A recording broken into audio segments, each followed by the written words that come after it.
یہ قرآن ایک بابرکت کتاب ہے جسے ہم نے آپ صلی اللہ علیہ وسلم پر نازل کیا تاکہ لوگ اس پہ غور اور فکر کریں اور تاکہ اہل فہم اس سے نصیحت حاصل کریں۔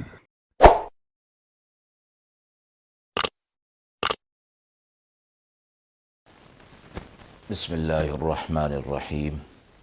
السلام علیکم ورحمۃ اللہ وبرکاتہ۔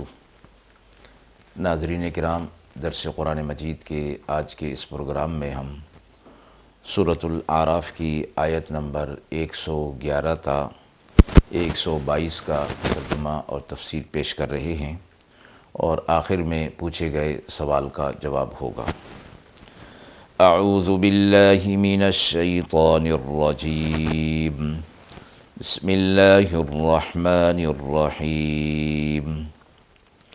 قالوا ارجه وأخاه وأرسل في المدائن حاشرين يأتوك بكل ساحر عليم وجاءت سحرة فرعون قالوا إن لنا لأجرا وجاء السحرة فرعون قالوا إن لنا أجرا إن كنا نحن الغالبين قال نعم وإنكم لمن المقربين قالوا يا موسى إما أن تلقي وإما أن نكون نحن الملقين قال ألقوا فلما ألقوا سحروا أعين الناس واسترهبوهم وجاءوا بسحر عظيم وأوحينا إلى موسى أن ألق عصاك فإذا هي تلقف ما يأفكون فوقع الحق وبطل ما كانوا يعملون فغلبوا هنالك وانقلبوا صاغرين وألقي السحرة ساجدين قالوا آمنا برب العالمين رب موسى وهارون۔ آیات مبارکہ کا ترجمہ ملاحظہ فرمائیں۔ وہ بولے، ڈھیل دے ان کو اور ان کے بھائی کو، اور بھیج اپنے بندوں کو جمع کرنے والے کہ جمع کر لائیں تیرے پاس جو ہوں کامل جادوگر۔ اور آئے جادوگر فرعون کے پاس اور بولے، ہمارے لیے کیا انعام ہے اگر ہم غالب ہو گئے؟ وہ بولا، ہاں، اور بے شک تم مقرب ہو جاؤ گے۔ بولے، اے موسیٰ، یا تو ڈال یا ہم ڈالیں۔ کہا موسیٰ علیہ السلام نے کہ تم ڈالو۔ جب انہوں نے ڈالا، باندھ دیا لوگوں کی آنکھوں کو اور ان کو ڈرا دیا، اور لائے بڑا جادو۔ اور ہم نے حکم بھیجا موسیٰ علیہ السلام کو کہ ڈال دیں وہ اپنا عصا، سو جبھی وہ لگا نگلنے جو ڈھونگ انہوں نے بنایا تھا، پس ظاہر ہو گیا حق اور غلط ہو گیا جو کچھ انہوں نے کیا تھا، پس ہار گئے اس جگہ اور لوٹ گئے ذلیل ہو کر، اور گر پڑے جادوگر سجدے میں، کہنے لگے، ہم ایمان لے آئے پروردگار عالم پر جو رب ہے موسیٰ اور ہارون علیہم السلام کا۔ پچھلی آیات سے موسیٰ علیہ السلام کا قصہ مذکور ہے، اور ان آیات میں بھی اسی کا تسلسل ہے۔ جب فرعون نے حضرت موسیٰ علیہ السلام کا کھلا معجزہ دیکھ لیا کہ لاٹھی سانپ بن گئی اور ہاتھ جو ہے وہ روشن اور سفید ہو گیا، تو تقاضا تو ان معجزات کا یہ تھا کہ وہ ایمان لے آتا، لیکن جیسا کہ اہل باطل کا طریقہ ہوا کرتا ہے کہ بجائے معجزات کے دیکھنے کے بعد وہ ایمان لے آئیں، اپنی ہٹ دھرمی پر قائم ہو جاتے ہیں اور اڑ جاتے ہیں، اور ان معجزات کو کسی اور عنوان دینے لگتے ہیں اور سمجھنے اور کہنے لگتے ہیں۔ فرعون اور اس کی قوم کے سرداروں نے بھی یہی طریقہ اختیار کیا کہ یہ تو بڑے ماہر جادوگر ہیں، لہٰذا ان کا مقابلہ بھی جادوگروں سے ہی کرانا چاہیے۔ مذکورہ آیات میں واقعے کے اگلے حصے کو انہی حوالے سے بیان کیا جا رہا ہے کہ فرعون کے سرداروں نے کہا کہ موسیٰ علیہ السلام کے پاس نعوذ باللہ کوئی بڑا جادو ہے،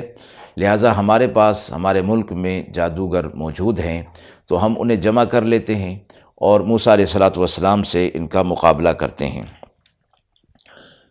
ملک کے اور اطراف ملک کے جو جادوگر ہیں ماہرین، ان سب کو بلا لیا جائے۔ قوم کے سرداروں نے فرعون کو یہ مشورہ دیا، اگر یہ ہمارا ملک فتح کرنا چاہتے ہیں اور جادو کے زور سے ہم پر قابض ہونا چاہتے ہیں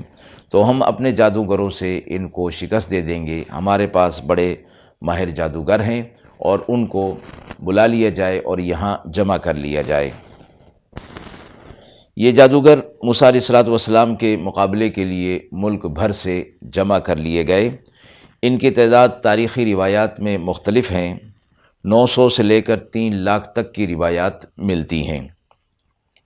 اور ان کے ساتھ لاٹھیوں اور رسیوں کا ایک بڑا انبار تھا جو 300 اونٹوں پر لدا ہوا تھا۔ فرعونی جادوگر جب آ گئے اور انہیں معلوم ہو گیا کہ موسیٰ علیہ السلام کے پاس بھی نعوذ باللہ کوئی جادو ہے اور بڑا جادو ہے، لہٰذا وہ اپنی پوری تیاری کے ساتھ اور بڑے بڑے ماہر جادوگر آ گئے۔ آتے کے ساتھ ہی انہوں نے فرعون سے یہ کہا کہ اگر ہم موسیٰ علیہ السلام کا مقابلہ کرتے ہیں اور اگر ہم غالب ہو گئے، ان پر فتح ہمیں حاصل ہو گئی تو ہمارے لیے کیا انعام ہوگا؟ فرعون نے اس نے جواب دیا کہ انہیں انعام بھی دیا جائے گا اور شاہی مقرب وہ بن جائیں گے، ہمارا قرب انہیں حاصل ہو جائے گا، یعنی بادشاہ کا قرب انہیں حاصل ہو جائے گا۔ مفسرین فرماتے ہیں کہ یہ ان جادوگروں کا ایک نقطہ نظر یہ تھا کہ دنیا اس سے کمانی ہے، کیونکہ ہر چیز میں وہ دنیا ہی کو مد نظر رکھتے ہیں، جبکہ ان کے مقابلے میں جو انبیاء علیہ السلام اللہ کا پیغام لوگوں تک پہنچاتے ہیں یا ان کے نائبین جو ان تک اللہ کا پیغام پہنچاتے ہیں، تو وہ یہ کہتے ہیں کہ ہم تم سے اس پر کوئی اجر طلب نہیں کرتے ہیں، کوئی معاوضہ طلب نہیں کرتے، اس پر جو اجر ہے وہ تو ہمارے رب اللہ کی طرف سے ہوگا، ہم تمہارے فائدے کے لیے، تمہاری بہتری کے لیے اللہ کا پیغام تم تک پہنچا رہے ہیں۔ فرعون سے یہ گفتگو کرنے کے بعد ساحروں نے حضرت موسیٰ علیہ السلام کی مقابلے کی تیاری تو کر کے آئے تھے، مقابلے کے لیے وقت اور جگہ کا تعین کر لیا، اور صبح کا وقت طلوع آفتاب کے بعد عید کے دن مقرر کر لیا گیا اور ایک بڑا میدان اس کے لیے مقرر ہو گیا۔ موسیٰ علیہ السلام نے سے بعض روایت میں یوں آتا ہے کہ حضرت موسیٰ علیہ السلام نے جو جادوگروں کا سردار تھا اس سے گفتگو کی کہ اگر میں تم پر غالب آ گیا تو کیا تم مجھ پر ایمان لے آؤ گے؟ جادوگروں کے سردار نے کہا کہ ہمارے پاس جادو ایسے ہیں کہ کسی کے ہم پر غالب ہونے کا کوئی امکان نہیں ہے، پھر بھی اگر آپ کا جادو ہمارے جادو پر غالب آ گیا تو ہم آپ پر ایمان لے آئیں گے۔ اس کے بعد واقعہ آگے چلتا ہے تو موسیٰ علیہ السلام سے ان جادوگروں نے کہا کہ آپ اپنا فن کا مظاہرہ کریں گے یا ہم مظاہرہ کریں؟ موسیٰ علیہ السلام نے ان کی اس بات سے کہ وہ چاہتے تھے کہ وہ پہلے مظاہرہ کریں تاکہ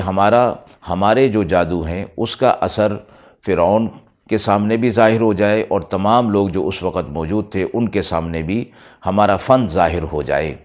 موسیٰ علیہ السلام نے ان کی اس بات کو محسوس کرتے ہوئے یہ فرمایا کہ وہ پہلے اپنے فن کا مظاہرہ کریں۔ اب یہاں یہ بات ذہن میں جو آتی ہے کہ موسیٰ علیہ السلام اچھی طرح جانتے تھے کہ ان کے پاس جو کچھ ہے وہ اللہ کی طرف سے بطور معجزہ کے ہے، اس کا جادو سے دور دور تک کا کوئی واسطہ نہیں، جبکہ جو فرعون کے جو جادوگر ان کے پاس آئے تھے وہ جادو سے کام لے رہے تھے، لہٰذا جادو اور معجزات کا کوئی مقابلہ نہیں۔ اس کے باوجود موسیٰ علیہ السلام انہیں جادو کے اظہار کا موقع دے رہے ہیں، گویا انہیں کہہ رہے ہیں کہ وہ جادو پہلے دکھا دیں، اپنے فن کا اپنے جادو کے فن کا مظاہرہ کریں۔ تو یہاں یہ بات نہیں کہ موسیٰ علیہ الصلوۃ والسلام انہیں جادو کرنے کی یا جادو دکھانے کی اجازت دے رہے ہیں، بلکہ یہ صورت تو مقابلے کی ہے۔ موسیٰ علیہ الصلوۃ والسلام دراصل ان کی رسوائی کے لیے ان کو پہلے موقع دے رہے ہیں کہ جس جادو کو تم بڑا سمجھ رہے ہو اور اس کے اوپر تمہیں بڑا ناز اور زعم ہے، تو تم اسے پہلے کر لو اور پہلے دکھا لو، پھر دیکھو کہ تمہارے اس جادو کا انجام کیا ہوتا ہے۔ یہ تو موسیٰ علیہ الصلوۃ والسلام کو یقین تھا کہ فتح میری ہی ہونی ہے، کیونکہ میرے ساتھ اللہ کی مدد اور نصرت ہے، یہ جو کچھ کر رہے ہیں یہ جادو ہے اور میرے پاس معجزہ ہے۔ تو یہاں یہ بات رد ہو جاتی ہے کہ موسیٰ علیہ الصلوۃ والسلام انہیں جادو دکھانے کی اجازت دے رہے ہیں۔ تو ان کی رسوائی ان کے اوپر ظاہر کرنی تھی، اس لیے موسیٰ علیہ الصلوۃ والسلام نے ان کو اجازت دی کہ وہ اپنے فن کا مظاہرہ کریں۔ تو جب انہوں نے جادوگروں نے اپنی لاٹھیاں اور رسیاں پھینکی تو لوگوں کی نظر بندی کر دی اور ایک تخیل کا سما پیدا کر دیا، لوگوں پر ہیبت غالب کر دی اور بڑا جادو لوگوں کی نظروں کے مطابق وہ دکھا دیا۔ یہ ایک قسم کی نظر بندی تھی، حقیقتاً وہ لاٹھیاں اور رسیاں جادو کے زور سے وہ سانپ یا وہ لاٹھیاں نہیں بنی تھیں، بلکہ ایک قسم کا تخیل تھا اور نظر بندی تھی، وقتی طور پر یہ ہو گیا تھا۔ اس کے بعد اللہ رب العزت نے فرمایا کہ ہم نے موسیٰ علیہ الصلوۃ والسلام سے فرمایا کہ اب آپ اپنے عصا کو، اپنی لاٹھی کو ڈال دیجئے۔ موسیٰ علیہ الصلوۃ والسلام نے زمین پر اپنی لاٹھی کو ڈالا تو وہ گرتے کے ساتھ ہی ایک بڑا اژدہا اور بڑے سانپ کی صورت اختیار کر گیا، اور جو جادوگروں کی رسیاں اور جو ظاہری سانپ تھے ان سب کو نگلنا شروع کر دیا۔ اور تاریخی روایت میں ہے کہ ہزاروں جادوگروں کی ہزاروں لاٹھیاں اور رسیاں جب سانپ بن کر دوڑنے لگیں تو سارا میدان سانپوں سے بھر گیا اور لوگوں پر ہیبت طاری ہو گئی۔ موسیٰ علیہ الصلوۃ والسلام کے بڑے اژدہا جب سامنے آیا تو ان سب کو نگل کر ایک لمحے میں ختم کر دیا۔ تو اللہ نے فرمایا کہ حق واقع ہو گیا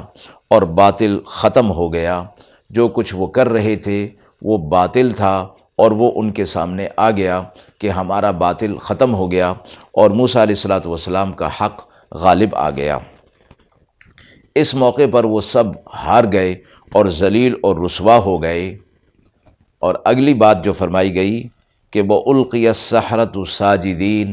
سارے کے سارے جادوگر سجدہ ریز ہو گئے، یعنی اپنی ہار انہوں نے تسلیم کر لی اور موسیٰ علیہ الصلوۃ والسلام کی عظمت کے وہ قائل ہو گئے۔ اور فرمایا کہ جادوگر چونکہ اپنے فن کے جادو کے ماہر تھے، وہ سمجھتے تھے کہ ہم نے جو کچھ پیش کیا وہ ایک نظر بندی اور تخیل اور خیالات کی جادوگری اور شعبدہ بازی تھی، اور موسیٰ علیہ الصلوۃ والسلام نے ان کے مقابلے میں جو کچھ پیش کیا اس کا جادو سے کوئی تعلق نہیں۔ تو یہ بات جب ان کے ذہن میں آ گئی کہ یقیناً موسیٰ علیہ الصلوۃ والسلام اللہ کے پیغمبر ہیں جیسا کہ وہ فرما رہے ہیں، تو یہ چیز جو انہوں نے پیش کی ہے اس کا جادو سے کوئی تعلق نہیں، تو یقین ان کے دل کے اندر آ گیا۔ اس وجہ سے وہ سجدہ میں گر پڑے اور کہنے لگے کہ ہم رب العالمین پر ایمان لے آئے۔ یہاں تک بات پوری نہیں ہو رہی تھی، اس لیے کہ فرعون اپنے آپ کو رب العالمین کہا کرتا تھا۔ آگے انہوں نے فرعون کی جادوگروں نے کہہ دیا رب موسیٰ و ہارون، وہ رب جو موسیٰ اور ہارون علیہ الصلوۃ والسلام کا رب ہے۔ اے فرعون، تیرے پروردگار ہونے کی اور تیرے رب ہونے کے ہم قائل نہیں ہیں، اب تک ہم تھے لیکن اب نہیں، اب ہم اس رب کے قائل ہیں جو رب موسیٰ علیہ الصلوۃ والسلام اور ہارون علیہ الصلوۃ والسلام کا ہے۔ آیت کے حوالے سے سوال پوچھا گیا ہے کہ موسیٰ علیہ الصلوۃ والسلام کو عصا اور ید بیضاء کا معجزہ دینے میں کیا حکمت تھی؟ اللہ تبارک و تعالی نے ہر زمانے کے ہر پیغمبر کو اس کی قوم اور ان کے حالات کی مناسبت سے معجزات عطا فرمائے ہیں۔ جیسے حضرت عیسیٰ علیہ الصلوۃ والسلام کے زمانے میں حکمت یونانی اور طب یونانی کا دورہ تھا اور اپنے عروج پر تھی، تو ان کو معجزہ بھی ایسا دیا گیا کہ وہ مادرزاد اندھوں کو بینا کر دیا کرتے تھے اور کوڑیوں کو تندرست کر دیا کرتے تھے۔ آپ صلی اللہ علیہ وسلم کے زمانے میں عرب کا سب سے بڑا کمال فصاحت اور بلاغت کا تھا، تو آپ صلی اللہ علیہ وسلم کا سب سے بڑا معجزہ قرآن بنا دیا گیا، جس کے مقابلے میں یعنی جس کی فصاحت اور بلاغت کے مقابلے میں سارا عرب و عجم عاجز آ گیا، اور اس نے اس کی فصاحت اور بلاغت کو تسلیم کر لیا۔ موسیٰ علیہ السلام کے زمانے میں مصر میں جادو کا عام رواج تھا اور لوگوں پر جادوگروں کا اقتدار تھا، اس لیے موسیٰ علیہ السلام کو عصا اور ید بیضاء کا معجزہ عطا فرمایا گیا کہ جادوگر جو وہاں موجود تھے ان کا مقابلہ کیا جا سکے، اور معجزے کے مقابلے میں جادو کی رسوائی فرعون، اس کے جادوگر اور ساری قوم دیکھ لے۔ اس وجہ سے موسیٰ علیہ السلام کو یہ معجزات عطا فرمائے گئے تھے۔ وآخر دعوانا ان الحمد للہ رب العالمین۔